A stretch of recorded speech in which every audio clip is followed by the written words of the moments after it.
Cleophotic aspect by itself or by its own sake, that being too risky an operation. For practical purposes, when elemental forces are handled, they are dealt with in their sublimated forms. Skemet, the lion-headed fire goddess, for instance, being a preferable form to Kali. These crude forms of force, however, have to be understood by the occultist, or he will have trouble with them. Anybody who makes a serious study of occultism has got to understand these things, and people are not to be branded as black because they study them. In fact, they would be very superficial students if they did not. But anyone who makes a public exhibition or popular exposition of black magic most certainly stands condemned, for it is not necessary that anyone save specialists should be acquainted with these things, and it is better for the general run of mankind to leave them alone, for to dwell upon them tends to put one in touch with them, and unless one takes the precautions that the initiate takes when dealing with them, one is liable to infection. The middle pillar does to people, or the stoicism that is possible in the endurance of pain, or how, if you're lucky, you may die with dignity, to see how corrosive the effects of jealousy can be, or how power corrupts or does not corrupt. For such knowledge and such understanding of the human species, don't look in my textbook of psychology. Try Lear and Othello and Hamlet. As a supplement to William James, read Henry James and Jane Austen and Mark Twain. These people are telling us things that are not on science's program. End quote. Not only is modern clinical psychology detached from the humanities, it is divorced from spirituality. Throughout history, humans have forfeited tranquility, comfort, and sometimes life itself for spiritual motives. Spirituality is important to our health and well-being. It is so much a part of us that trying to understand human beings without it is like trying to study fish and omitting the fact that they live in water. Unfortunately, many psychotherapists have done just that, persuading themselves and their clients to believe that this spiritual portion of them either does not exist or is irrelevant. Psychology and spirituality should not be separate entities. It is time to tear down the artificial walls that divide them. The various schools of magic and their extensive teachings comprise an enormous body of wisdom that was the forerunner of modern psychology. The ancient art of magic can give back to the modern science of psychology that which it has so unwisely neglected, a systematic practice for addressing the spiritual factor in humans in a manner that is in accord with modern psychological principles. One of psychology's founding fathers, Carl Gustav Jung, was aware of this even if some of today's psychotherapists have forgotten it. A sign hanging above Jung's office door read, "Avocatus atque non avocatus Deus aderit." Whether or not he is called, God will be present. Since the goal of both magic and psychotherapy is the well-being of the individual, it is only natural they become reacquainted with one another. Contemporary psychology must transform itself to include a more holistic approach, where the physical, psychological, and transpersonal aspects of the individual are all seen as interconnected, and humanity's need for healing, spirituality, and guidance is respected. If psychology can be compared to a dictionary of words in a specific language, the human psyche, magic can be compared to a book of poetry that makes those words come alive with meaning and relevance in our lives, psychological/spiritual evolution. Now that we have reprimanded modern psychology for its shortcomings, we can explore some of the monumental contributions it has made to the understanding of the human mind. From there, we will explore how psychotherapy and magic can come together to the meaningful enrichment of both, and more importantly, for the benefit and welfare of the individual. Psychotherapy. Psychotherapy is the treatment of mental disorders with methods that revolve around the interpersonal relationship between therapist and client.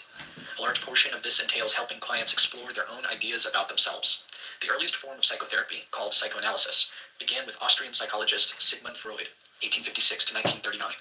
Freud discovered that the corporeal systems of patients suffering from hysteria often disappeared after seemingly forgotten material was brought into the realm of consciousness. From this, Freud conjectured one of the most fundamental theories of modern psychology, that within the human psyche there exists a powerful segment known as the unconscious, which influences all of our actions, yet functions with material or content that cannot be recalled or remembered by normal processes. He regarded the unconscious as an extensive portion of the mind that housed instinctual drives and the forgotten residue of unwanted life experiences or thoughts. Freud named this forgetting, or the prevention of undesired ideas from entering the conscious mind, repression.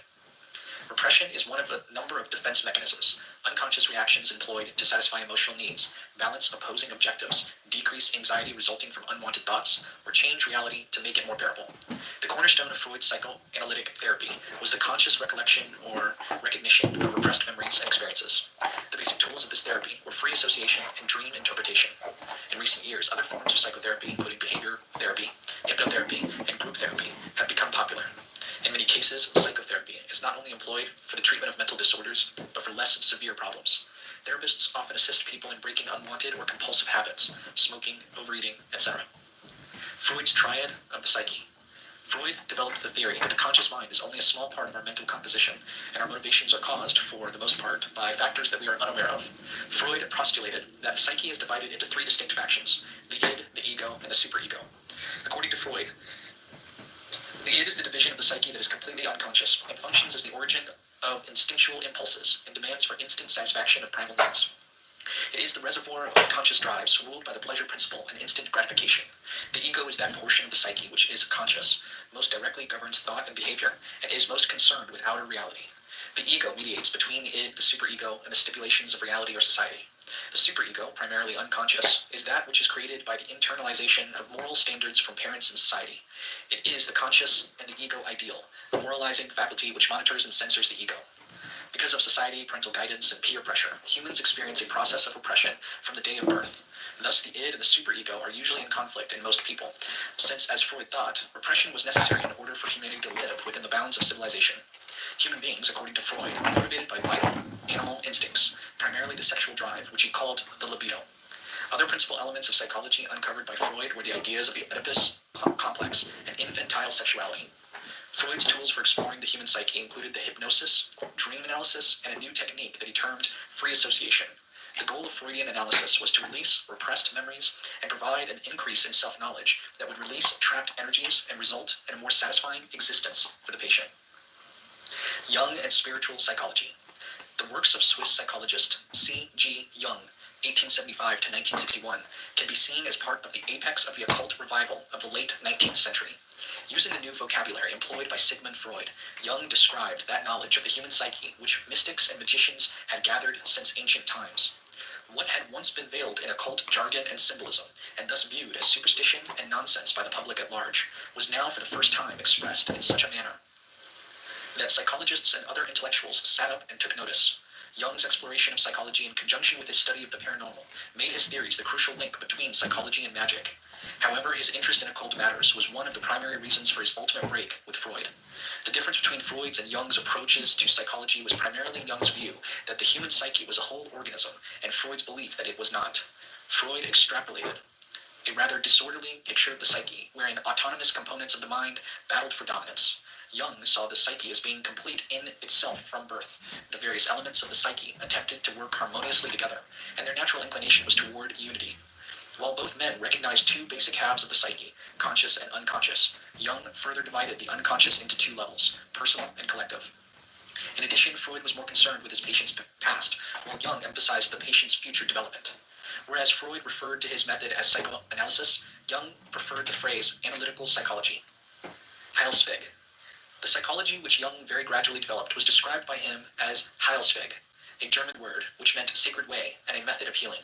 Jung's idea of the psyche was based on a separation between the conscious and the unconscious, the personal unconscious being a small tributary of the greater river of the collective unconscious. The pilgrimage of the self symbolized the bringing of unconscious content into the light of consciousness. Heilsweg was a method for differentiating the self from the collective unconscious that was the blueprint of individual existence.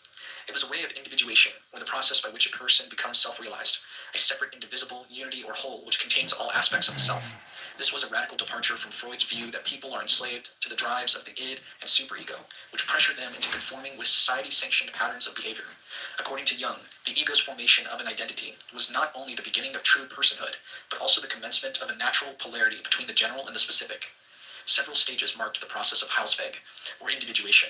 The first step was the confrontation with the shadow, those unconscious aspects of the mind which have been buried or ignored by the conscious mind. This begins with the dissolution of the false self, the mask, or the outer persona. Quote, "The persona is a complicated system of relations between individual consciousness and society, fittingly enough a kind of mask, designed on the one hand to make a definite impression upon others, and on the other hand, to conceal the true nature of the individual." End quote. Next, the individual encounters his soul image, the anima, or the animus. The final step is the manifestation in dreams, visions, or fantasies of appropriate archetypes, primordial images such as the wise old man or the great mother, images that appear as themes in religion, mythology, and folklore. The process of individuation contains many particular aspects which collectively might be termed outer psychology. This category includes Jung's separation of introverted and extroverted personality types, as well as his organization of types in accordance with their conjunction of the faculties of sensing, thinking, feeling, and intuition. All of Jung's ideas were of vital importance to modern understanding of the human psyche. However, the most notable contribution of Jungian psychology was the concept that individuation was a spiritual excursion, and it is highly significant that this pioneer of psychology phrased his ideas in spiritual terms.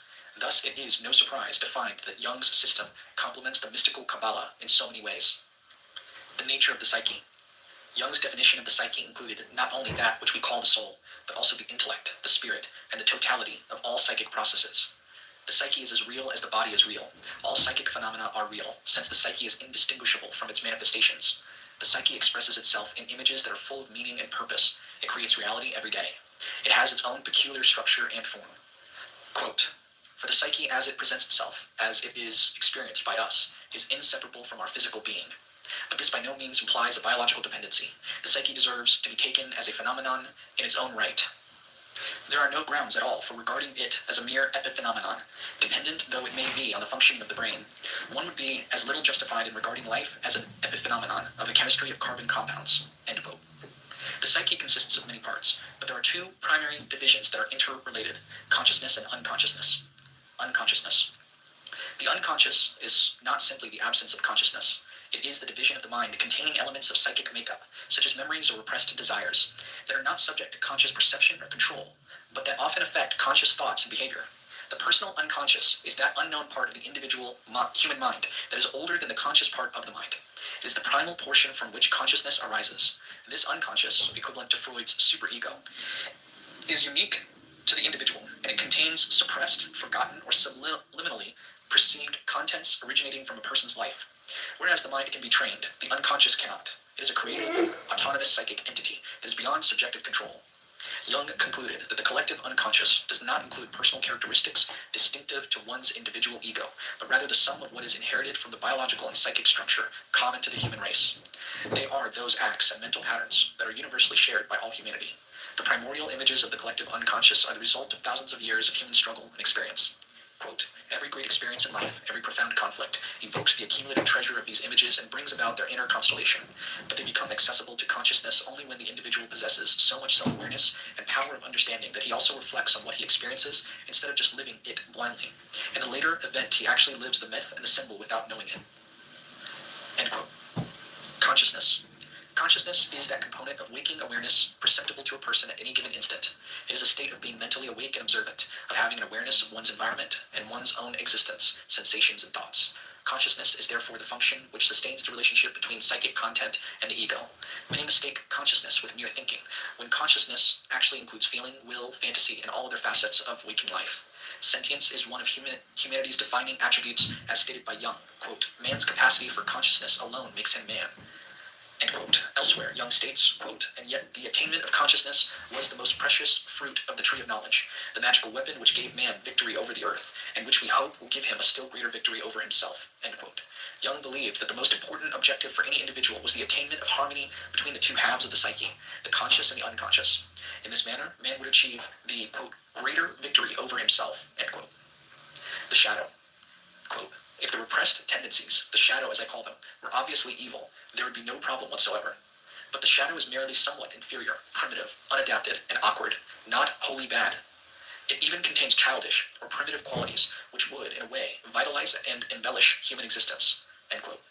The shadow represents the sum of all personal and collective psychic elements which, due to their incompatibility with the selected conscious demeanor, are refused expression in life and consequently unite into a somewhat independent splinter personality, a type of alter ego, whose unconscious inclinations run opposite those of the conscious.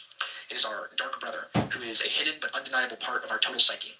The development of the shadow coincides with that of the ego. Aspects that the ego rejects are repressed and have little or no outlet in a person's conscious life. The shadow often behaves to counterbalance the conscious, which can be positive or negative. Very much an archetypal figure, the shadow personality often appears symbolically in dreams as being the same sex as the dreamer. In addition, an individual will sometimes project his shadow, i.e. his own unwanted subconscious characteristics, onto another person. In keeping with his views on the unconscious, Jung proposed that there are actually two forms of the shadow: the personal shadow, composed of the individual's cast-off psychic content, and the collective shadow, which embodies all the collective repressed memories of humankind. By the way, on page 112, there is a figure 5, Jung's model of the psyche, outer world, inside a self, surrounded by ego, And the shadow contains animus, anima. The ego contains the persona. On the outside of the circle is collective unconscious and collective conscious. The personal goes in the collective conscious into self, and the unconscious in the collective unconscious also goes towards self in the middle. All right, back to the reading. Confronting the shadow. Quote, everyone carries a shadow, and unless it is embodied in the individual's conscious life, the blacker and denser it is. If an inferiority is conscious, one always has a chance to correct it. Furthermore, it is constantly in contact with other interests, so that it is continually subjected to modifications. But if it is repressed and isolated from consciousness, it never gets corrected. End quote. Throughout our lives, we are constantly having to suppress one attribute or another. Thus, the shadow can never completely be assimilated into consciousness. However, it is essential that the most conspicuous aspects of the shadow be raised to consciousness. Instead of rejecting the shadow, its counterpart, the ego, will be invigorated by it. If the shadow is not reckoned with, it runs the risk of becoming a vast, dark, forgotten expanse, which blocks one's inner creativity from being fully available to the conscious mind. This is why some people strive with Herculean strain to keep a tight lid on their shadows, concealing their private demons with a thin veneer of moral perfection. The spiritual fortress they construct around themselves is nothing more than a synthetic buttress held in place by force, and ever in danger of structural failure should the wind change direction. Mere suppression of the shadow is as little a remedy as beheading would be for a headache. It is for this reason that confronting the shadow is the first step in Jung's method of individuation. To do this means taking a starkly critical and objective look into the nature of one's own being. Unconscious content is usually experienced in projection upon something that is outside of us. In the case of unwanted psychic content, some people will readily project their shadow onto someone else. Thus, we have a tendency to shift the blame onto an appropriate scapegoat. The other guy did it. As a comedian once insisted, the devil made me do it. It is extremely difficult for some analysts, to accept the fact that they do indeed have a deep, dark side. The therapist, who tries to bring the shadow out into the open, often meets with enormous resistance because the client fears that the artificial structure he has carefully constructed to protect his ego will come crashing down. This is, in fact, the point at which many analyses fail, and the client, incapable of facing his unconscious self, stops the process cold and withdraws into his comfortable old self-deceptions. All of us must face our shadow side. This is especially important for magicians who seek to delve into the inner recesses of the human psyche, the mind of the microcosm. No spiritual progress can be made without it. We must discover the distinct characteristics of our shadow, as opposed to other parts of the psyche, such as the ego, and recognize it for what it is, a natural part of ourselves and nothing to be ashamed of or feel guilty about. Guilt and shame often cause one to repress the shadow in the first place, allowing a small, undesirable trait to grow into a huge, unresolved conflict, compulsion, or neurosis. In some ways, the shadow is like a neglected and resentful child who, if shown kindness and understanding, can learn to play with the other children. Objective understanding of ourselves will make it easier to face the shadow and other parts of the psyche as well. Regression exercise. Examining the events of one's childhood is a prerequisite for determining how the shadow developed. An excellent method for recalling childhood memories is the following regression exercise. Perform the LBRP. Perform the fourfold breath. Breathe in the count of 4. Hold the breath to the count of 4.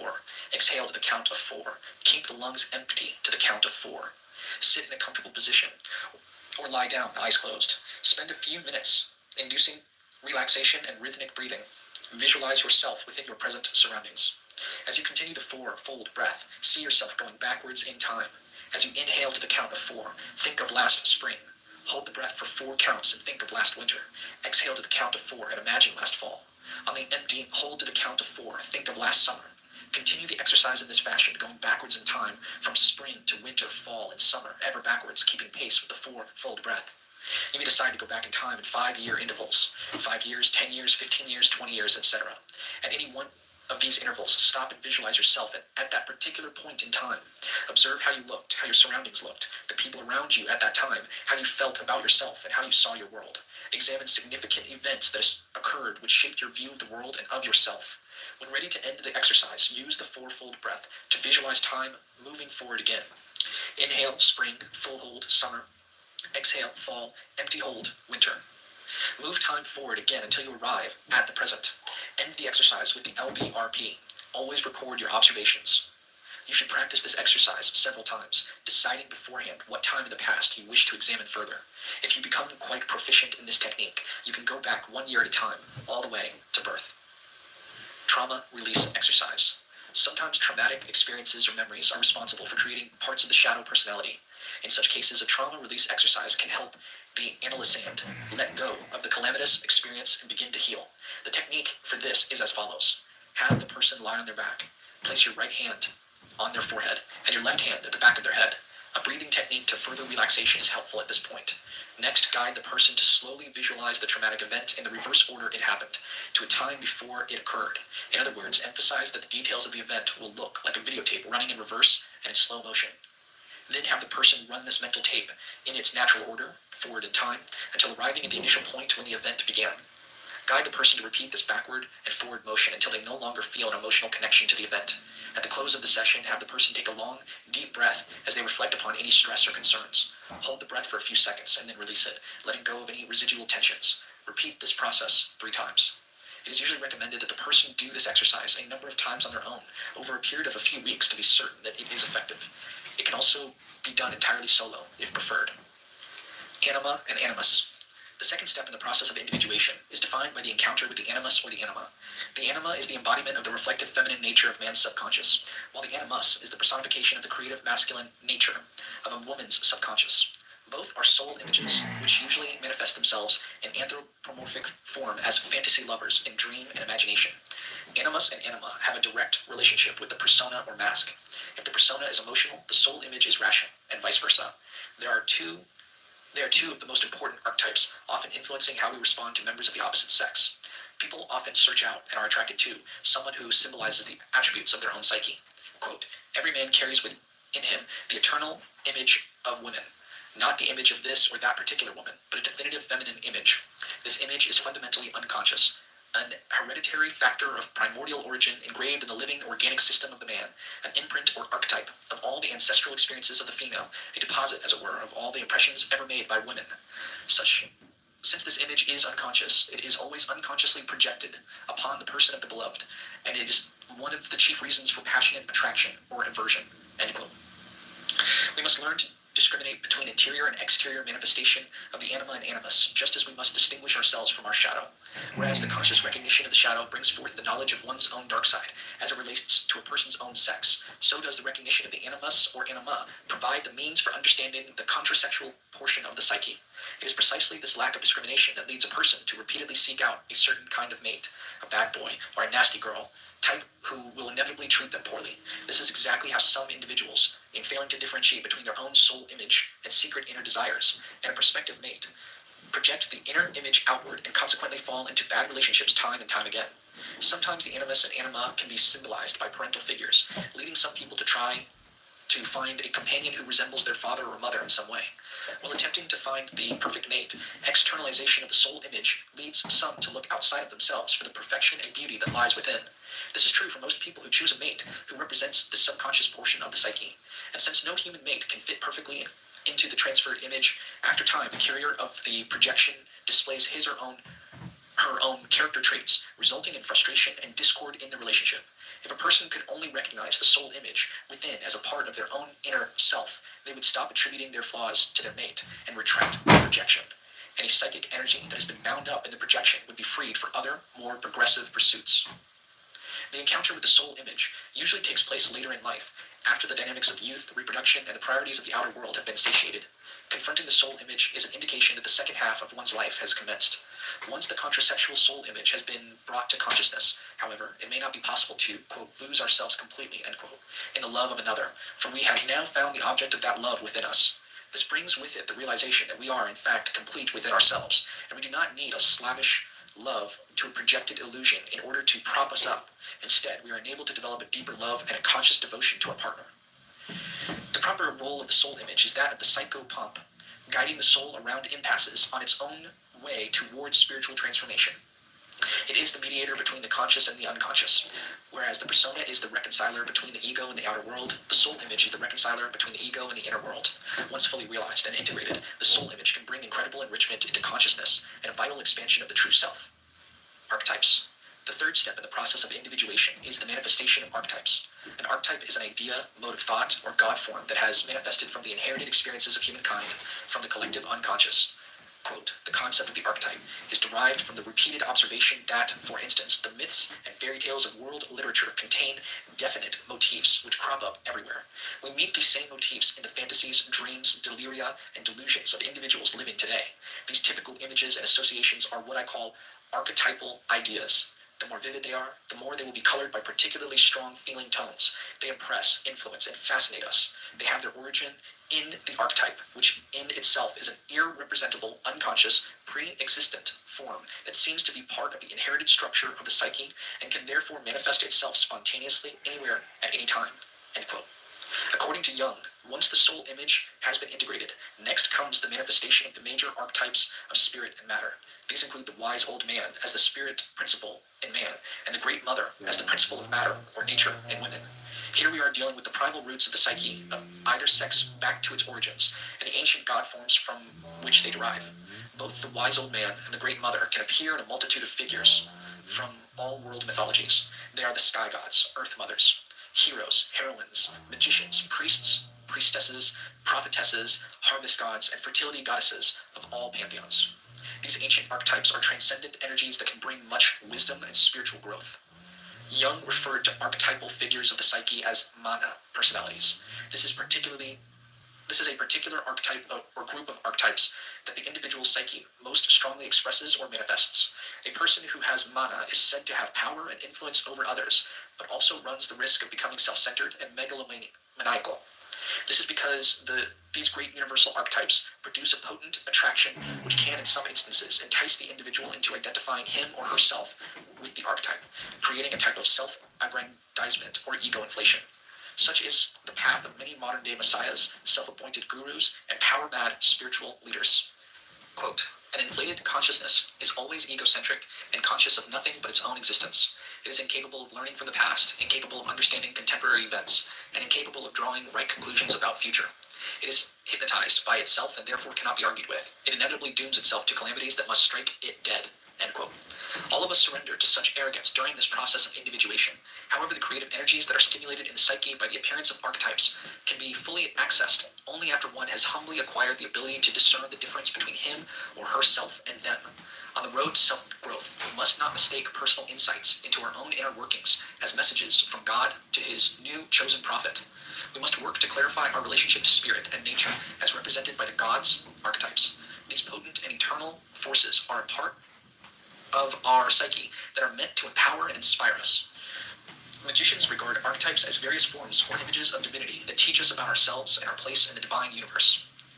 The conscious recognition of the psychic elements that comprise the mana personality archetype brings the first real sense of authentic individuality. Accessing archetypes. Although textbooks on psychology provide few examples of archetypes for the reader to explore, various textbooks on magic are often replete with such prototype figures. Many are readily found in the cards of the tarot. Meditation on these images, as well as a host of tarot exercises that can be found in such books as Madonna Compton's Archetypes on the Tree of Life, Gareth Knight's Tarot and Magic, Paul Foster Case's Book of Tokens, or our own book, The New Golden Dawn Ritual Tarot, can be used to identify and connect with the various archetypes that inhabit the psyche. Several archetypes in the form of gods and goddesses are correlated to the spheres on the tree of life, according to their nature and characteristics. War and fire gods are assigned to Gebura, goddesses of love and pleasure to Netzach, etc. A small selection of deities from several pantheons are listed in Chapter 10.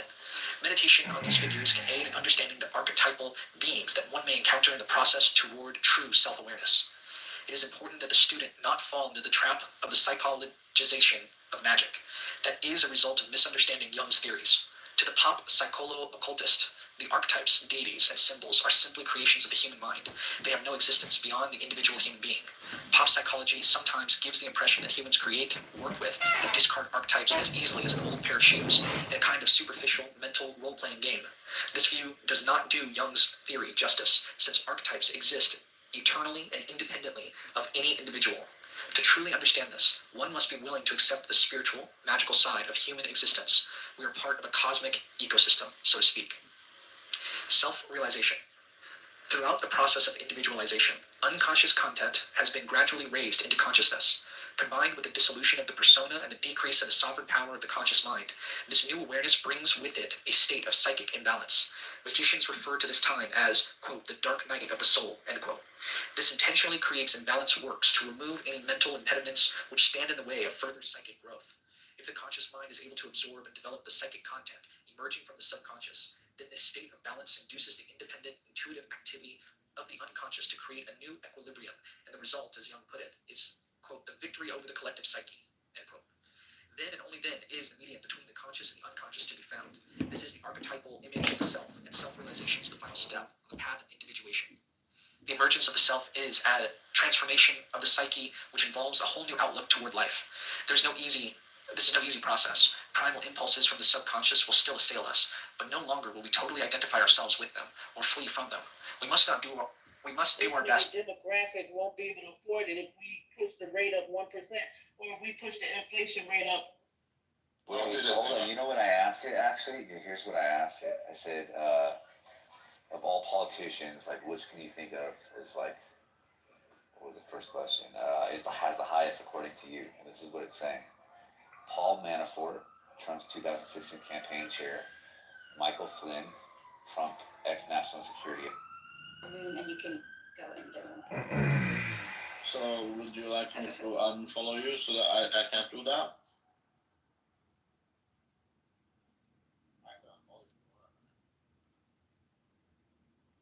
Oh. Hello? What, do you want me to see where you're at and go there, or do you want me to just remove it? No, I just Hello? wanted to this because it was weird.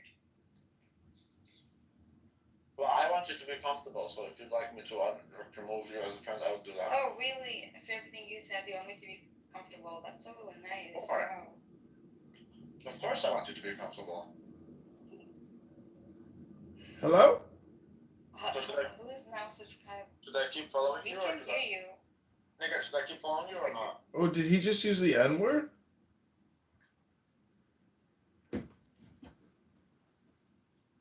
To understand them, and we should not let the resulting tension between the waking consciousness and the unconscious process disturb our daily routine in any way. Our ability to withstand this tension and persevere through a state of psychic imbalance is what will lead us to a new psychic equipoise. Consciousness and unconsciousness complement each other to form the greater principle of the self. Not only is the self at the center of these two halves of the psyche, it is also the circumference which surrounds them. According to Jung, the only content of the self that we can know is the individuated ego. Endeavoring to know more, we run into the boundaries of our own knowledge. The self is transcendental. It can only be felt and experienced, never wholly understood by the rational mind. Quote, it, as strange to us and yet so near, wholly ourselves and yet unknowable, a virtual center of mysterious constitution. The beginnings of our whole psychic life seem to be inextricably rooted in this point, and all our highest and ultimate purposes seem to be striving toward it. This paradox is unavoidable, as always when we try to define something that lies beyond the bourne of our understanding. End quote. It is obvious that Jung is bordering on the mystical here. Jungian psychology differs from other systems in that it presents ethical objectives that have much in common with magical goals. The discovery of the self might well be described as the completion of the great work, or the creation of the philosopher's stone. The expansion of consciousness through the elevation of heretofore unconscious material is a form of spiritual illumination. This does not mean that the individual who experiences illumination or self-realization will spend the rest of his days in blissful meditation, but rather that he will gradually gain a more true understanding of himself and his connection to the divine. The goal of Jungian psychology is the creation of psychic wholeness. It is not by any stretch of the imagination limited to the treatment of mental illness. Treatment today is often sought out to cure a feeling of pointlessness or to find new purpose and direction in life. As we approach the 21st century, humanity is besieged by collective neurosis and spiritual erosion. But the cure will not be found in adherence to rigid church dogmas or cold, detached methods of psychology. Countering the disorientation of modern humanity will require a combination of spiritual awareness, mystical experience, fundamental ethics, and sound psychotherapies. A method for self-realization which encompasses magic and psychology, such as the middle pillar exercise, is part of the answer. The symbol of unity. The psyche that has received the benefits of self-realization is expressed in a glyph called the uniting symbol. This is a symbol which portrays the union of all parts of the psyche, yet its synthesis transcends all of its separate components. It represents the restored equilibrium between the conscious and the unconscious. The uniting symbol portrays a balanced psychological state that we wish to achieve. In Eastern societies, the uniting symbol often takes the form of a drawing called a mandala, or magic circle, said to be a balancing glyph of the cosmos. The most important uniting symbol in the West is the Kabbalistic tree of life. Reich and his theories. Wilhelm Reich, 1897 to 1957, studied medicine and Freudian analysis at Vienna University. He spent 2 years doing postgraduate work under Professor Wagner Warheg. It was during this time that he formulated two of his most recognized theories. The first was the concept of physiological armoring, muscular tension or physical rigidity that had the same effect as a neurosis. That is, it serves as a mechanism for the repression of unwanted psychic content. The second is the idea that schizophrenia is a bottling up of energy within the autonomic nervous system. Reich believed that psychic problems caused muscular tension, and any successful therapy had to treat both sides of the disturbance, mind and body. His remedy was to develop a psychoanalytical treatment combined with deep, often painful, massage, which would break down the physical armament, and in turn liberate the psyche from neurosis. This represented an assault on the psychic problem by using physical manipulation. He called his method of treatment vegetotherapy, or as it is sometimes known as nonverbal psychotherapy. The goal of this treatment was not simply to relax the muscles, but to bypass all verbal or intellectual defense mechanisms, to reconnect the exterior ego with the interior reality, and release the material which was being repressed. In 1936, Reich began a series of experiments that resulted in his theory of orgone energy. This was a type of life force energy that Reich thought was vital to good health and which permeated all life. Some have compared it to the astral light of ceremonial magicians. Reich thought that muscular tension blocked the free flow of orgone energy in human beings, and that his vegetotherapy liberated the flow of orgone. His research got him into trouble, both in Nazi Germany and later in the US, where he built a machine that was said to extract orgone from the atmosphere and project it into the human body. Nevertheless, the theories of Reich are thought by many people to be an important conjunction between psychotherapy and magic. Transpersonal psychology. Coinciding with an interest in magic, today there is also increased attention being paid to transpersonal or depth psychology, a trend initiated by Jung and further examined by psychologists such as Roberto Assagioli, 1888 to 1975. The word transpersonal means that which transcends the personal or the individual. Transpersonal psychology takes a more spiritual approach to the human dilemma and does not reject the idea of the soul, rather it embraces it. A true system of transpersonal psychology must examine the highest aspects of the unconscious and take a philosophical as well as pragmatic approach to human evolution. Seeing that psychoanalysis was an incomplete system, Assagioli developed his own form of therapy and called it psychosynthesis. Psychosynthesis accepts the idea of the soul, the libido, and the imagination as essential aspects of the human being. It also includes the use of symbolism and allegory to initiate alchemical change and psychic integration. Quote, may I emphasize the fact that the elements and functions coming from the superconscious, such as aesthetic, ethical, religious experiences, intuition, inspiration, states of mystical consciousness, are factual, are real in the pragmatic sense, because they are effective, producing changes both in the inner and the outer world. Therefore, they are amenable to observation and experimentation through the use of the scientific method in ways suited to their nature. Also, they can be influenced and utilized through psycho-spiritual techniques, end quote. Assagioli defined the parts of the psyche as 1. The collective unconscious, a surrounding psychic membrane which permits constant and active interchange between all parts of the psyche and with the general psychic environment. It is the common primordial symbols, images, and metaphors of all humanity, the part of the soul that is shared. Archetypes of the collective unconscious include extremely primordial god images, such as the Mesopotamian Apsu and the Greek Chaos. 2. The higher self, or the true transpersonal self, which is above and is unaffected by the thoughts from the mind stream or the sensations of the body. It is that pure consciousness, the core of the self, that underlies all other aspects and functions of the psyche as well. All personal energy and consciousness issues from this source. Archetypes of the higher self include omnipotent sky gods, such as the Babylonian Marduk, the Greek Zeus, and the Hebrew Yahweh. 3. The conscious self, or I, is the ego or point of self-awareness. It is the seat of personal identity that we organize our field of awareness around. Its function is to coordinate the vast amount of interior and exterior information that we acquire and to act as a intermediary between our internal and external realities. Experience is processed by the ego through various functions such as the emotions, the senses, the intellect, and the imagination. To carry out these duties, the ego relies on discrimination, reason, and certain defense mechanisms that often conflict with other aspects of the psyche, sometimes posing obstacles to growth and healing. Archetypes of the ego include all deities who have walked between the worlds of life and death, conscious and subconscious, such as the Sumerian Inanna and the Egyptian Osiris. 4. The field of consciousness, which contains the ego, is the incessant flow of observable images, feelings, and thoughts, sensations, and impulses. Archetypes of this region include several groups of deities with a variety of attributions: wisdom, Enki, Thoth, Hermes, love, Hathor, Aphrodite, war, Horus, Ares, pleasure, Venus, time, etc. 5. The higher unconscious or superconscious is the transpersonal level of the unconscious, containing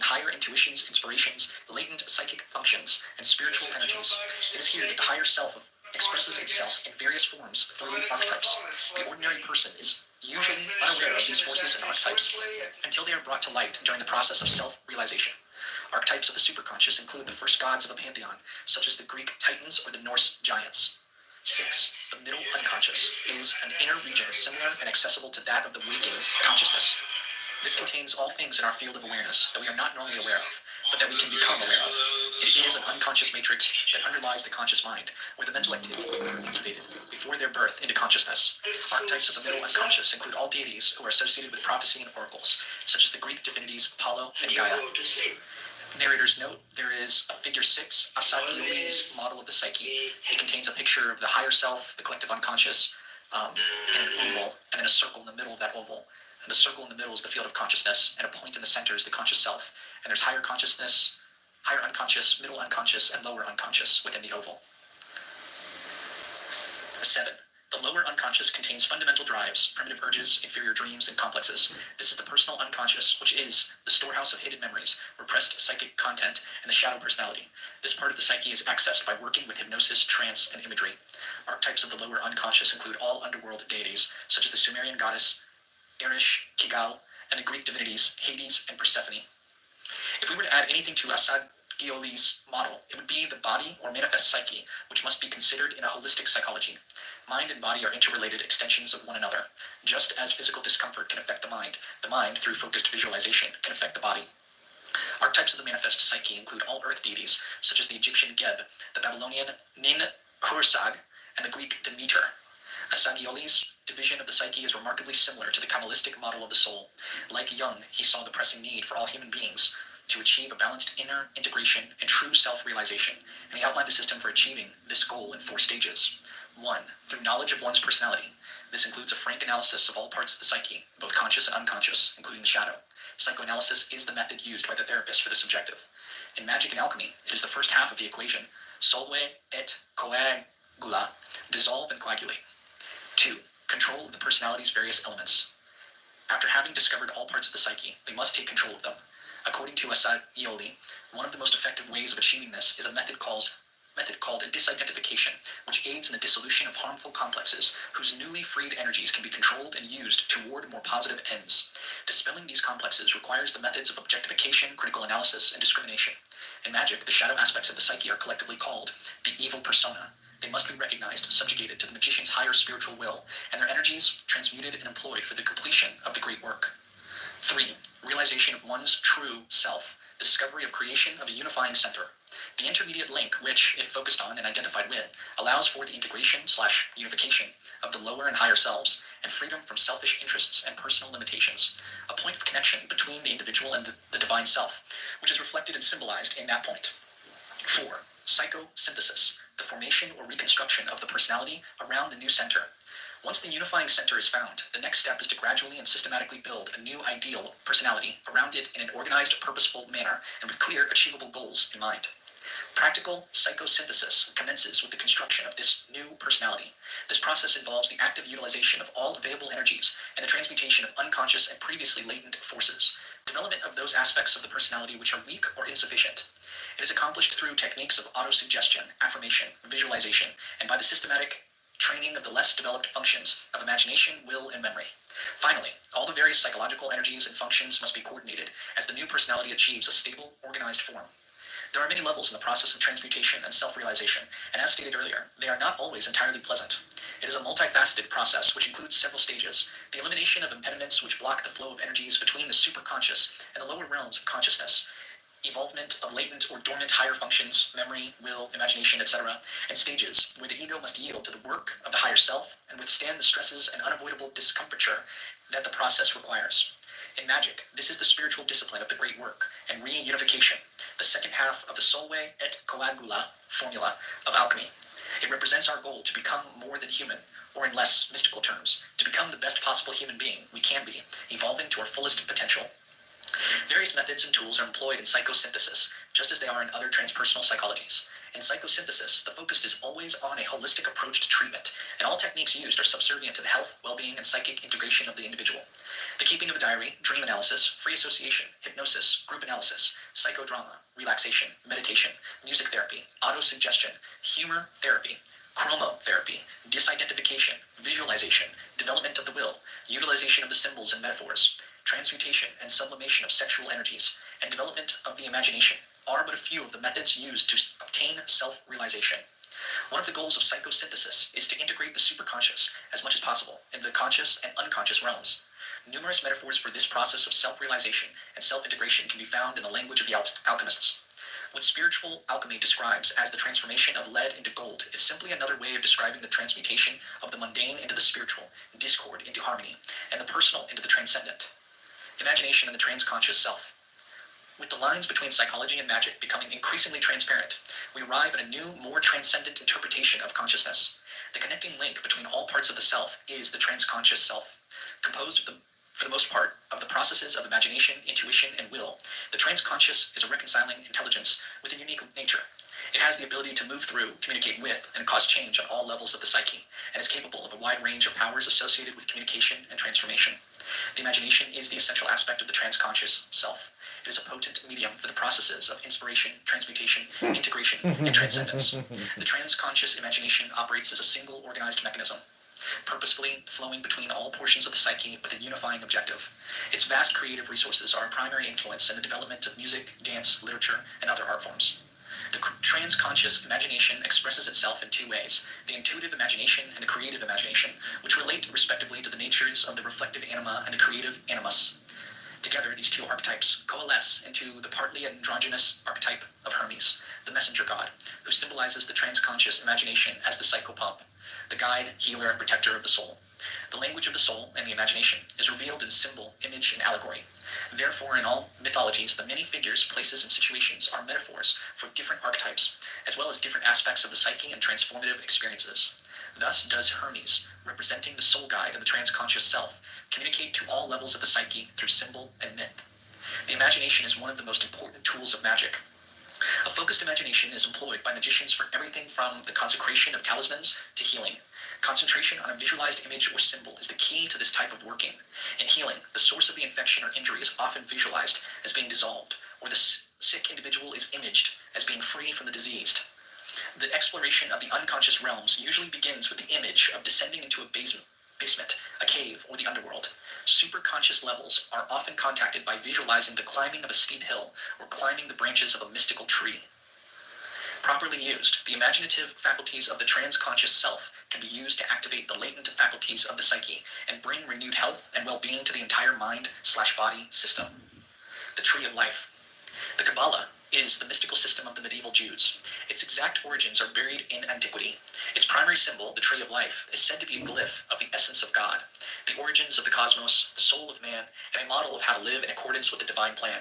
It is also the most important symbol used by magicians and other practitioners of the Western esoteric tradition. For our purposes, we will focus upon the Tree of Life as a uniting symbol, an image of the individuated psyche. The tree itself is composed of 10 sephiroth, spheres or emanations, which are listed in order and are pictured in figure 2 of chapter 2. Kether, the crown; Chokmah, wisdom; Bina, understanding; Chesed, mercy; Gabura, strength; Tifareth, beauty; Netzach, victory; Hod, splendor; Yesod, foundation; and Malkuth, the kingdom. The parts of the soul. To the Kabbalists, the human soul is divided into 3 principal portions, which overlap in some instances. These are the Neshama, the Ruach, and the Nefesh. The highest of these, the Neshama, encompasses the Sephiroth of Kether, Chokmah, and Bina. It corresponds to the highest aspirations of the soul, and what Asad Gioli described as the higher unconscious or superconscious. The greater Neshama is further subdivided into 3 parts: the Yechida, the Chia, and the Neshama. The Yechida, centered in Kether, is our true divine self, comparable to Asad Gioli's higher self, the root essence of our spiritual nature. It is that part of us that is nearest to God, the most perfect level of the self. The Yechida is the supreme, undifferentiated quality of mind that is pure, unexpanded consciousness.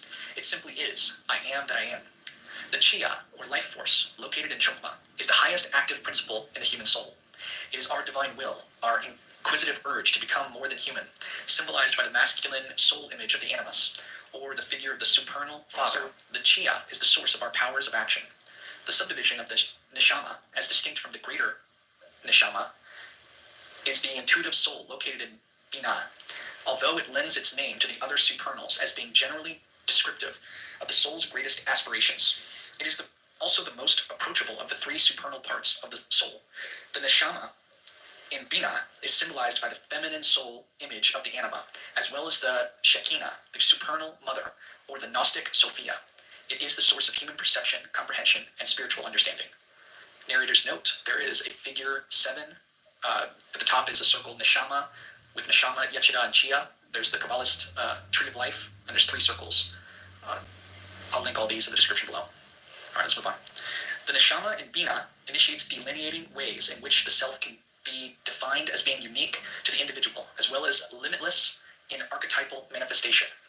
It is the understanding of how the divine manifests itself through a multitude of archetypal forms, and how it expresses itself more fully as the process of self-realization continues to unfold. The neshama carries within it the instinct and blueprint for self-realization. The neshama, as a whole, is our true desire or deepest state of consciousness, the intuitive power that connects humankind with the divine. It is our superconscious intuitive mind. According to the ancient Kabbalists, this part of the soul remains dormant until the individual is spiritually awakened to its existence. The neshama, divine self, higher soul, or higher genius, embraces the elevated aspects of the collective unconscious. It is the divine spark that is common to all of humanity.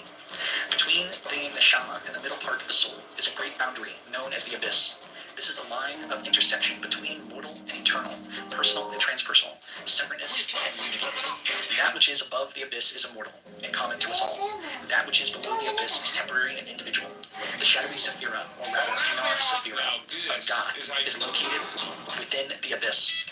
Its function is to create a bridge between the higher and middle parts of the soul, neshama and ruach, so that the neshama can descend and the conscious mind thereby connect with, and perhaps gain some understanding of, the nature of spirit and divinity.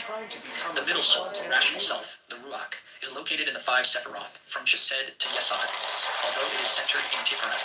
It also overlaps to a lesser extent, Dath and Yesod.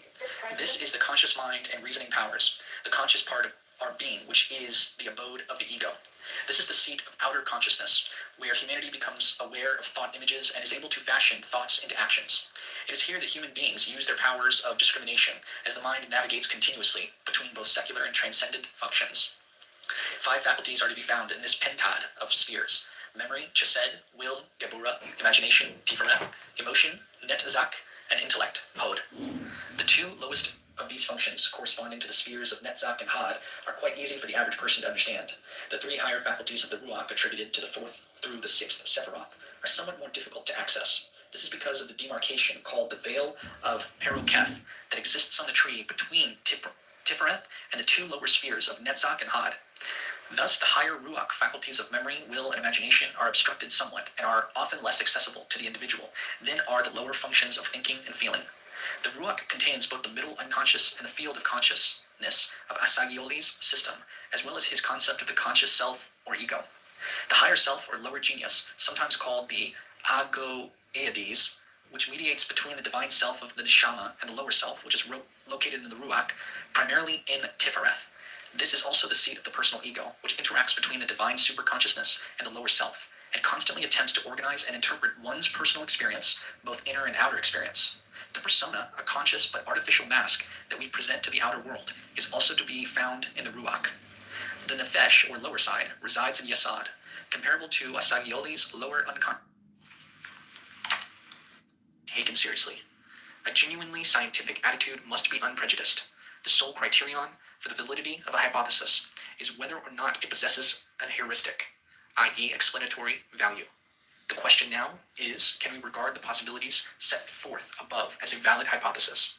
There is no a priori reason why it should not be just as possible that the unconscious tendencies have a goal beyond the human person, so that the unconscious can do nothing but wish. Experience alone can decide which is the more suitable hypothesis. This new hypothesis was not entirely plausible to my very critical patient. The earlier view that I was the father-lover, and as such presented an ideal solution of the conflict, was incomparably more attractive to her way of feeling. Nevertheless, her intellect was sufficiently keen to appreciate the theoretical possibility of the new hypothesis. Meanwhile, the dreams continued to disintegrate the person of the doctor and swell him to ever vaster proportions. Concurrently with this, there now occurred something which at first I alone perceived with the utmost astonishment, namely a kind of subterranean undermining of the transference. Her relations with a certain friend deepened perceptibly, notwithstanding the fact that consciously she still clung to the transference. so that when the time came for leaving me, it was no catastrophe, but a perfectly reasonable parting. I had the privilege of being the only witness during the process of severance. I saw how the transpersonal control point developed. I cannot call it anything else. A guiding function, and step by step gathered to itself all the former personal over-evaluations. How, with this afflux of energy, it gained influence over the resisting, conscious mind, without the patient's consciously noticing what was happening. From this, I realized that the dreams were not just fantasies, but self-representations of unconscious developments, which allowed the psyche of the patient gradually to grow out of the pointless personal tie. This change took place, as I showed, through the unconscious development of a transpersonal control point, a virtual goal, as it were, that expressed itself symbolically in a form which can only be described as a vision of God. The dreams swelled the human person of the doctor to the superhuman proportions, making him a gigantic primordial father, who is at the same time the wind, and in whose protecting arms the dreamer rests like an infant. If we try to make the patient's conscious and traditionally Christian idea of God responsible for the divine image in the dreams, we would still have to lay stress on the distortion. In religious matters, the patient had a critical and agnostic attitude, and her idea of a possible deity had long since passed into the realm of the inconceivable, i.e. had dwindled into a complete abstraction. In contrast to this, the God image of the dreams corresponded to the archaic conception of a nature demon, something like Wotan. God is spirit is here translated back into its original form, where there are Greek letters, means wind. God is the wind, stronger and mightier than man, an invisible breath spirit. As in Hebrew, ruah, so in Arabic, ruh, means breath and spirit. Out of the purely personal form, the dreams develop an archaic God image that is infinitely far from the conscious idea of God. It might be objected that this is simply an infantile image, a childhood memory. I would have no quarrel with this assumption if we were dealing with an old man sitting on a golden throne in heaven. But there is no trace of any sentimentality of that kind. Instead, we have a primordial idea that can correspond only to an archaic mentality. These primordial ideas, of which I have given a great many examples in my Symbols of Transformation, oblige one to make, in regard to unconscious material, a distinction of quite a different character from that between preconscious and unconscious, or subconscious and unconscious. The justification for these distinctions need not be discussed here. They have their specific view and are worth elaborating further as points of view. The fundamental distinction which experience has forced upon me claims to be no more than that. It should be evident from the foregoing that we have to distinguish in the unconscious a layer which we may call the personal unconscious. The materials contained in this layer are of a personal nature insofar as they have the character partly of acquisitions derived from the individual's life and partly of psychological factors which could just as well be conscious. It can readily be understood that incompatible psychological elements are liable to repression and therefore become unconscious. But on the other hand, this implies the possibility of making and keeping the repressed contents conscious once they have been recognized. We recognize them as personal contents because their effects or their partial manifestation or their source can be discovered in our personal past. They are the integral components of the personality. They belong to its inventory, and their loss to consciousness produces an inferiority in one respect or another. An inferiority, moreover, that has the psychological character, not so much of an organic lesion or an inborn defect, as of a lack which gives rise to a feeling of moral resentment. The sense of moral inferiority always indicates that the missing element is something which, to judge by this feeling about it, really ought not to be missing, or which could be made conscious if only one took sufficient trouble. The moral inferiority does not come from a collision with the generally accepted and, in a sense, arbitrary moral law, but from the conflict with one's own self, which, for reasons of psychic equilibrium, demands that the deficit be redressed. Whenever a sense of moral inferiority appears, it indicates not only a need to assimilate an unconscious component, but also the possibility of such assimilation. In the last resort, it is a man's moral qualities which force him, either through direct recognition of the need or indirectly through a painful neurosis, to assimilate his unconscious self and to keep himself fully conscious. Whoever progresses along this road of self-realization must inevitably bring into consciousness the contents of the personal unconscious, thus enlarging the scope of his personality. I should add at once that this enlargement has to do primarily with one's moral consciousness, one's knowledge of oneself, for the unconscious contents that are released and brought into consciousness by analysis are usually unpleasant, which is precisely why these wishes, memories, tendencies, plans, etc. are repressed. These are the contents which are brought to light in much the same way by a thorough confession, though to a much more limited extent. The rest comes out as a rule in dream analysis. It is often very interesting to watch how the dreams fetch up the essential points, bit by bit and with the nicest choice. The total material that is added to consciousness causes a considerable widening of the horizon, a deepened self-knowledge which, more than anything else, one would think is calculated to humanize a man and make him modest. But even self-knowledge, assumed by all wise men to be the best and most efficacious, has different effects on different characters. We make very remarkable discoveries in this respect in practical analysis, but I shall deal with this question in the next chapter.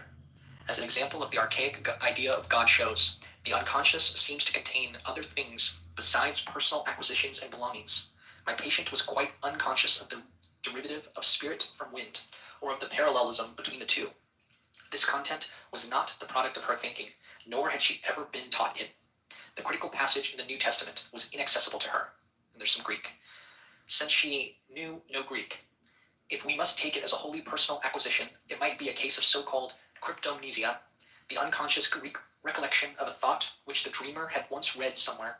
I have nothing against such a possibility in this particular case, but I have seen a sufficient number of other cases, many of them are to be found in the book mentioned above, where cryptomnesia can be excluded with certainty. Even if it were a case of cryptomnesia, which seems to me very improbable, we should still have to explain what the predisposition was that caused just this image to be retained and later, as Simon puts it, ekphorated, in the Latin, effere, to produce. In any case, cryptomnesia, or no cryptomnesia, we are dealing with a genuine and thoroughly primitive God image that grew up in the unconscious of a civilized person and produced a living effect, an effect which might well give the psychologist of religion food for reflection. There's nothing about this image that can be called personal. It is a wholly collective image, the ethnic origin of which has long been known to us. Here is an historical image of worldwide distribution that has come to existence, again through a natural psychic function.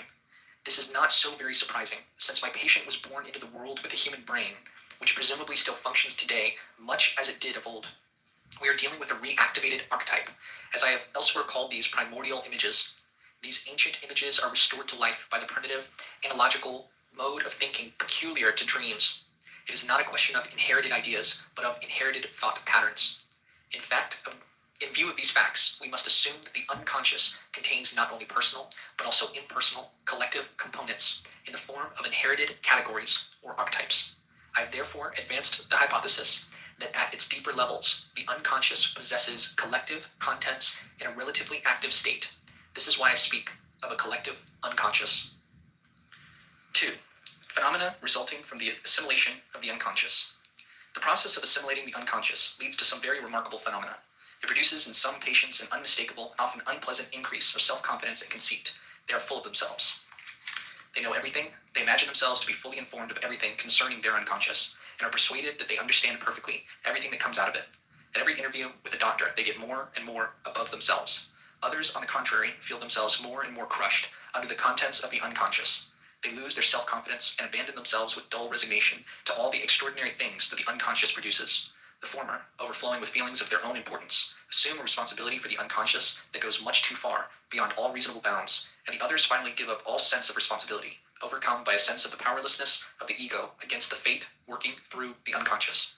If we analyze these two modes of reaction more deeply, we find that the optimistic self-confidence of the first conceals a profound sense of impotence, for which their conscious optimism acts as an unsuccessful compensation, while the pessimistic resignation of the others masks a defiant will to power, far surpassing in cocksureness and the conscious optimism of the first type.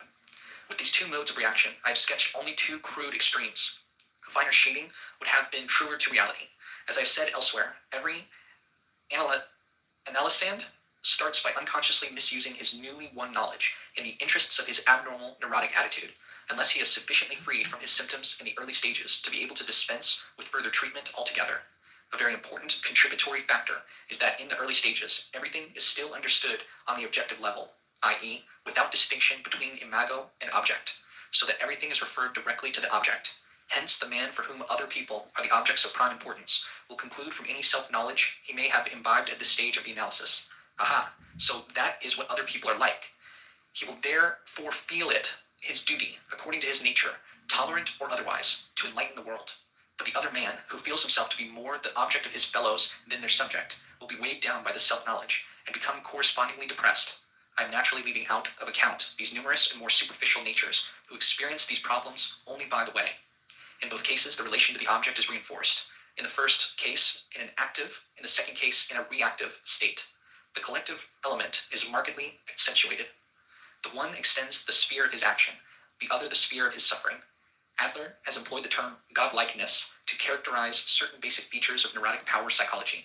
If I likewise borrow the same term from Faust, I use it here more in the sense of that well-known passage where Mephisto writes, Eritus sicut Deus scientes bonum et malum, in the Student's Album, and makes the following aside. Just follow the old advice, and my cousin the snake. There'll come a time when your godlikeness will make you quiver and quake. The godlikeness evidently refers to knowledge, the knowledge of good and evil. The analysis and conscious realization of unconscious contents engender a certain superior tolerance, thanks to which even relatively indigestible portions of one's unconscious characterology can be accepted. This tolerance may look very wise and superior, but often it is no more than a grand gesture that brings all sorts of consequences in its train. Two spheres have been brought up together, which before were kept anxiously apart. After considerable resistances have been overcome, the union of opposites is successfully achieved, at least to all appearances. The deeper understanding thus gained, the juxtaposition of what was before separated, and hence the apparent overcoming of the moral conflict, give rise to a feeling of superiority that may well be expressed by the term godlikeness. But the same juxtaposition of good and evil can have a very different effect on a different kind of temperament. Not everyone will feel himself a Superman, holding in his hands the scales of good and evil.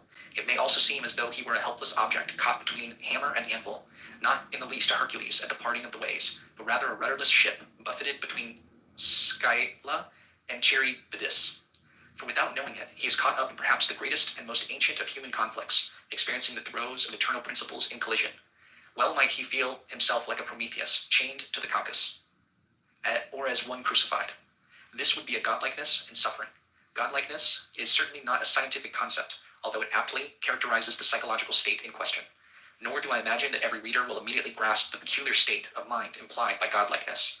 The term belongs exclusively to the sphere of belles lettres, so I should probably be better advised to give a more circumspect description of this state. The insight and understanding, then, gained by the analysand, usually reveal much to him that was before unconscious. He naturally applies this knowledge to his environment. In consequences, he sees, or thinks he sees, many things that before were invisible. Since his knowledge was helpful to him, he readily assumes that it would be useful also to others. In this way, he is liable to become arrogant. It may be well meant, but it is nonetheless annoying to other people. He feels as though he possesses a key that opens many, perhaps even all, doors. Psychoanalysis itself has the same bland unconsciousness of its limitations, as can clearly be seen from the way it meddles with works of art. Since human nature is not compounded wholly of light, but also abounds in shadows, the insight gained in practical analysis is often somewhat painful, the more so if, as is generally the case, one has previously neglected the other side. Hence there are people who take their newly won insight very much to heart, far too much in fact, quite forgetting that they are not unique in having a shadow side. They allow themselves to get unduly depressed and are then inclined to doubt everything, finding nothing right anywhere. This is why many excellent analysts with very good ideas can never bring themselves to publish them, because the psychic problem, as they see it, is so overwhelmingly vast that it seems to them almost impossible to tackle it scientifically. One man's optimism makes him overweening, while another's pessimism makes him over-anxious and despondent. Such are the forms which the great conflict takes when reduced to a smaller scale. But even in these less proportions, the essence of the conflict is easily recognized. The arrogance of the one and the despondency of the other share a common uncertainty as to their boundaries. The one is excessively expanded, the other excessively contracted. Their individual boundaries are in some way obliterated. If we now consider the fact that, as a result of psychic compensation, great humility stands very close to pride, and that pride goeth before a fall, we can easily discover behind the haughtiness certain traits of an anxious sense of inferiority. In fact, we see clearly how his uncertainty forces the enthusiast to puff up his truths, of which he feels none too sure, and to win proselytizes to his side in order that his followers may prove to himself the value and trustworthiness of his own convictions. Nor is he altogether so happy in his fund of knowledge as to be able to hold out alone. At bottom, he feels isolated by it, and the secret fear of being left alone with it induces him to trot out his opinions and interpretations in and out of season, because only when convincing someone else does he feel safe from gnawing doubts. It is just the reverse with our despondent friend. The more he withdraws and hides himself, the greater becomes his secret need to be understood and recognized. Although he speaks of his inferiority, he does not really believe it. There arises with him a defiant conviction of his unrecognized merits, and in consequence he is sensitive to the slightest disapprobation, always wearing the stricken air of one who is misunderstood and deprived of his rightful due. In this way he nurses a morbid pride and an insolent discontent, which is the very last thing he wants and for which his environment has to pay all the more dearly. Both are at once too small and too big. Their individual mean, never very secure, now becomes shakier than ever. It sounds almost grotesque to describe such a state as godlike. But since each in his way steps beyond his human proportions, both of them are a little superhuman, and therefore, figuratively speaking, godlike. If we wish to avoid the use of this metaphor, I would suggest that we speak instead of psychic inflation. The term seems to me appropriate insofar as the state we are discussing involves an extension of the personality beyond individual limits. In other words, a state of being puffed up. In such a state, a man fills a space which normally he cannot fill. He can only fill it by appropriating to himself contents and qualities which properly exist for themselves, alone, and should therefore remain outside our bounds. What lies outside ourselves belongs either to someone else, or to everyone, or to no one. Since psychic inflation is by no means a phenomenon induced exclusively by analysis, but occurs just as often in ordinary life, we can investigate it equally well in other cases. A very common instance is the humorless way in which many men identify themselves with their business or their titles. The office I hold is certainly my special activity, but it is also a collective factor that has come into existence historically through the cooperation of many people and whose dignity rests solely on collective approval.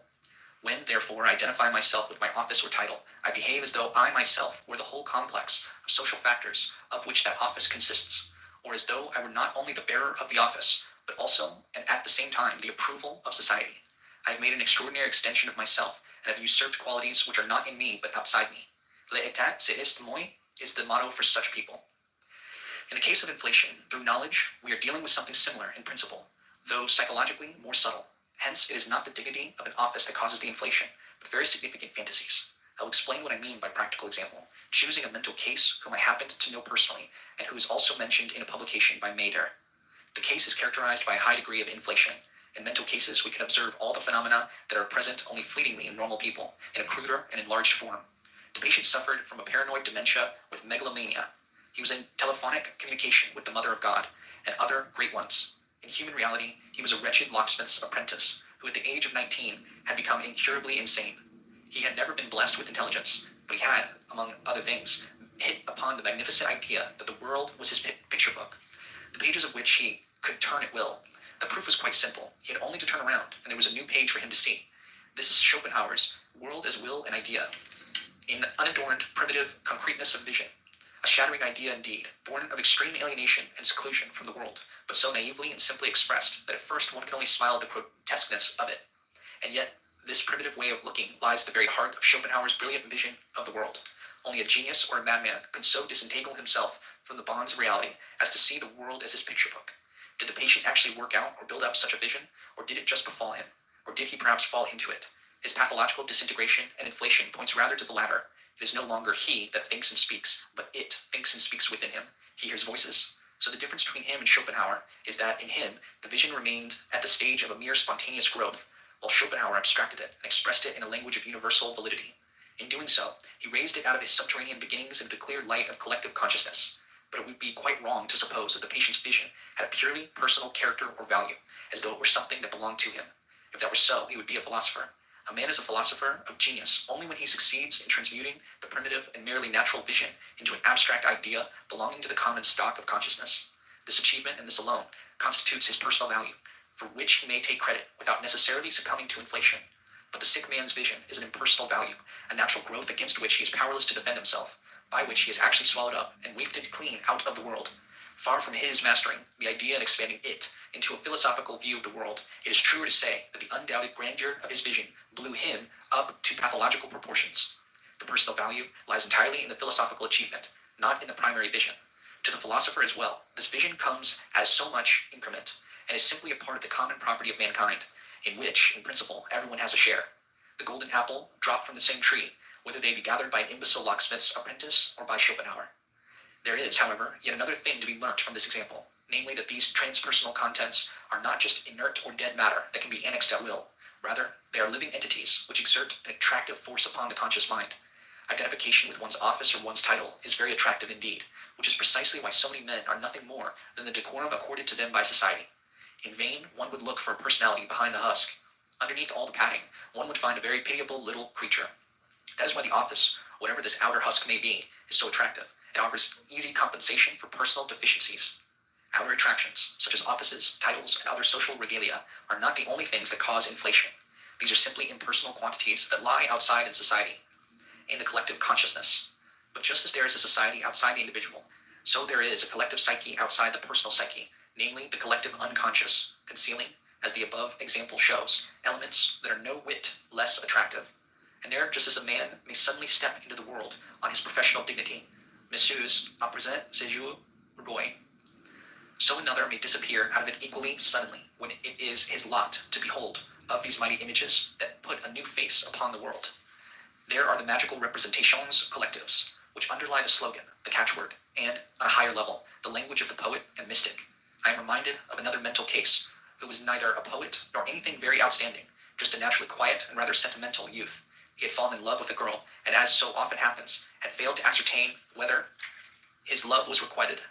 His primitive participation mystique took it for granted that his agitations were plainly the agitations of the other, which on the lower levels of human psychology is naturally very often the case. Thus he built up a sentimental love fantasy, which precipitately collapsed when he discovered that the girl would have none of him. He was so desperate that he went straight to the river to drown himself. It was late at night, and the stars gleamed up at him from the dark water. It seemed to him that the stars were swimming 2 by 2 down the river, and a wonderful feeling came over him.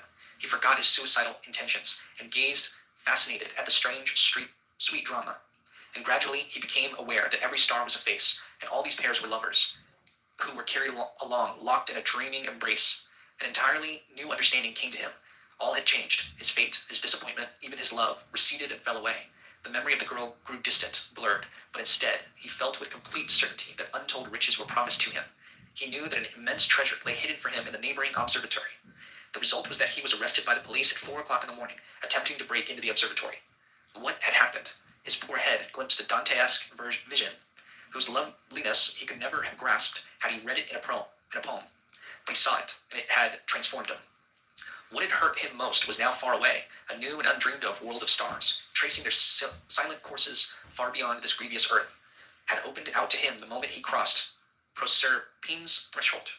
The intuition of untold wealth, and could any fail to be touched by this thought, came to him like a revelation. For his poor turnip head, it was too much. He did not drown in the river, but in an eternal image, and its beauty perished with him. Just as one man may disappear in his social role, so another may be engulfed in an inner vision and be lost to his surroundings. Many fathomless transformations of personality, like sudden conversions and other far-reaching changes of mind, originate in the attractive power of a collective image, which, as the present example shows, can cause such a high degree of inflation that the entire personality is disintegrated. This disintegration is a mental disease of a transitory or permanent nature, a splitting of the mind or schizophrenia, in Bleuler's term.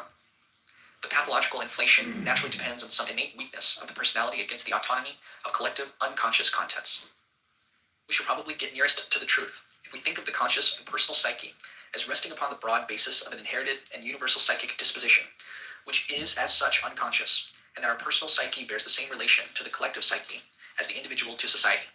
But equally, just as the individual is not merely a unique and separate being, but is also a social being, so the human psyche is not a self-contained and wholly individual phenomenon, but also a collective one. And just as certain social functions or instincts are opposed to the interests of single individuals, so the human psyche exhibits certain functions or tendencies which, on account of their collective nature, are opposed to individual needs. The reason for this is that every man is born with a highly differentiated brain and is thus assured of a wide range of mental functioning, which is neither developed ontogenetically nor acquired, but to the degree that human brains are uniformly differentiated, the mental functioning thereby made possible is also collective and universal. This explains, for example, the interesting fact that the unconscious processes of the most widely separated peoples and races shows a quite remarkable correspondence, which displays itself, among other things, in the extraordinary but well-authenticated analogies between the forms and motifs of autochthonous myths. The universal similarity of human brains leads to the universal possibility of a uniform mental functioning. This functioning is the collective psyche. Insomuch as there are differentiations corresponding to race, tribe, and even family, there is also a collective psyche limited to race, tribe, and family, over and above the universal collective psyche. To borrow an expression from Pierre Janet, the collective psyche comprises the parties inferiores of the psychic functions, that is to say, these deep-rooted, well-nigh automatic portions of the individual psyche which are inherited and are to be found everywhere, and are thus impersonal or supra-personal. Consciousness plus the personal unconscious constitutes the parties superiores of the psychic functions. These portions, therefore, are developed ontogenetically and acquired. Consequently, the individual who annexes the unconscious heritage of the collective psyche to what has accrued to him in the course of his ontogenetic development, as though it were part of the latter, enlarges the scope of his personality in an illegitimate way, and suffers the consequences. Insofar as the collective psyche comprises the parties inferiores of the psychic functions, and thus forms the basis of every personality, it has the effect of crushing and devaluing the personality. This shows itself either in the aforementioned stifling of self-confidence, or else in an unconscious heightening of the ego's importance to the power of a pathological will to power. By raising the point, or the personal unconscious to consciousness, the analysis makes the subject aware of things which he is generally aware of in others, but never in himself. This discovery makes him therefore less individually unique and more collective. His collectivization is not always a step to the bad. It may sometimes be a step to the good. There are people who repress their good qualities and consciously give free rein to their infantile desires. The lifting of personal repressions at first brings purely personal contents into consciousness, but attached to them are the collective elements of the unconscious, the ever-present instincts, qualities, and ideas, images, as well as all those statistical quotas of average virtue and average vice, which we recognize when we say, everyone has in him something of the criminal, the genius, and the saint.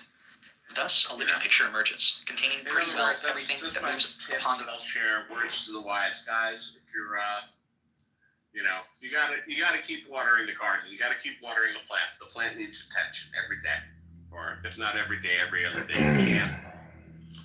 You can't blow people off and then come back a week later and say, "Hey, how you doing?" I think those people are being as elusive as you are, though, Randy. No, I don't think so. Like, don't forget that everybody's playing the same game. I think that some people are not. Some people. Randy, you've got enough recorded history of your voice and your mannerisms and your personality on Clubhouse. You just need to download all that, train an AI agent on it, and then have your AI personality talk to all these women for you.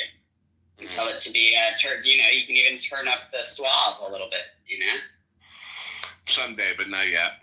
No. You know what?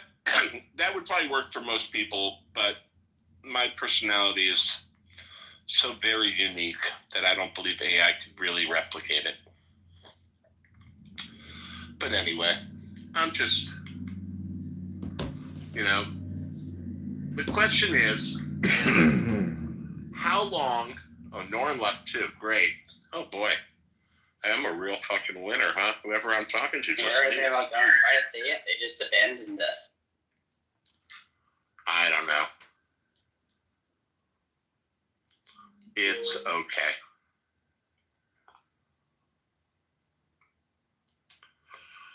All right, guys. I came in to say hello, talk to my friends. Apparently I started talking and they all left. You guys in the audience, you're my real friends. You didn't leave when I started talking. Checkerboard of the world. So The you good guys and in the the bad, audience, the fair and the Shane, foul. Kumalu, A sense of solidarity with the world is gradually built up, which is felt by many natures as something very positive and in certain cases actually is the deciding factor in the treatment of neurosis. I have myself seen cases who, in this condition, managed for the first time in their lives to arouse love and even to experience it themselves, or by daring to leap into the unknown, they get involved in the very fate for which they were suited. I've seen not a few who, taking this condition as final, remained for years in a state of enterprising euphoria. I have often heard such cases referred to as shining examples of analytical therapy, but I must point out that cases of this euphoric and enterprising type are so utterly lacking in differentiation from the world that nobody could pass them as fundamentally cured. To my way of thinking, there are as much cured as not cured. I have had occasion to follow up the lives of such patients, and it must be owned that many of them showed symptoms of maladjustment, which, if persisted in, gradually leads to the sterility and monotony so characteristic of those who have divested themselves of their egos. Here too I am speaking of the borderline cases, and not of the less valuable, normal, average folk for whom the question of adaptation is more technical than problematic. If I were more of a therapist than an investigator, I would naturally be unable to check a certain optimism of judgment, because my eyes would then be glued to the number of cures. But my conscience, as an investigator, is concerned not with quantity, but with quality. Nature is aristocratic, and one person of value outweighs 10 lesser ones. My eye followed the valuable people, and from them I learned the dubiousness of the results of a purely personal analysis, and also to understand the reasons for this dubiousness. If, through assimilation of the unconscious, we make the mistake of including the collective psyche in the inventory of personal psychic functions, a dissolution of the personality into its paired opposites inevitably follows. Besides the pair of opposites already discussed, megalomania and a sense of inferiority, which are so painfully evident in neurosis, there are many others from which I will single out only the specifically moral pair of opposites, namely good and evil. The specific virtues and vices of humanity are contained in the collective psyche, like everything else. One man arrogates collective virtue to himself as his personal merit, another takes collective vice as his personal guilt. Both are as illusory as the megalomania and the inferiority, because the imagery, virtues, and the imagery, wickedness, are simply the moral pair of opposites contained in the collective psyche, which have become perceptible or have been rendered conscious artificially. How much these paired opposites are contained in the collective psyche is exemplified by primitives. One observer will extol the greatest virtues in them, while another will record the very worst impressions of the self-same tribe. For the primitive, whose personal differentiation is, as we know, only just beginning, both judgments are true, because his psyche is essentially collective, and therefore, for the most part, unconscious. He is still more or less identical with the collective psyche, and for that reason shares equally in the collective virtues and vices, without any personal attribution and without inner contradiction. The contradiction arises only when the personal development of the psyche begins, and when reason discovers the irreconcilable nature of the opposites. The consequence of this discovery is the conflict of repression. We want to be good, and therefore must repress evil, and with that the paradise of the collective psyche comes